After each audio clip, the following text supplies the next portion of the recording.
Assalomu alaykum aziz vatandoshim. Imkoniyatingiz bo'lsa, like bosing, komment yozing, qo'lingizdan kelsa tarqatib qo'ying. Kechagi kun bitta oilaga mudhish, juda ham ayanchli holat olib keldi. Bu sinov biz o'zbekimizga eskitdan yot, hammamizning boshimizda o'ziga yarasha qiyinchiliklarimiz bo'lib kelmoqda.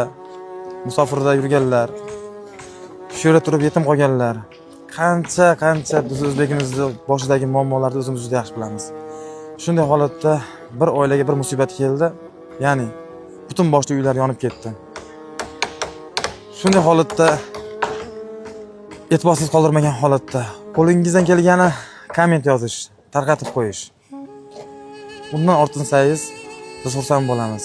Shunday qishli qarovli kunlarda ko'chada qolish degan narsa, kimnidir eshigini taqlatib borish degan narsa juda ham qiyinligini biz o'zbeklar juda yaxshi bilamiz.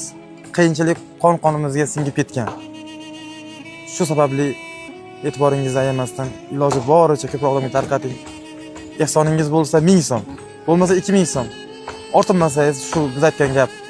Like bosing, ko'proq odam ko'rishiga sababchi bo'ling, bo'ldi.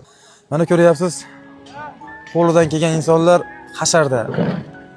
Qo'ldan kelgani hech bo'lmasa boshimizda turibdi, yosh katta ulug'lar. Biz o'zbeklarga bu begona emas. Juda yaxshi bilamiz. Hammangizni qo'llagingiz keladi. Hammangizni qo'llagingiz keladi. Baribir buni tushunadi.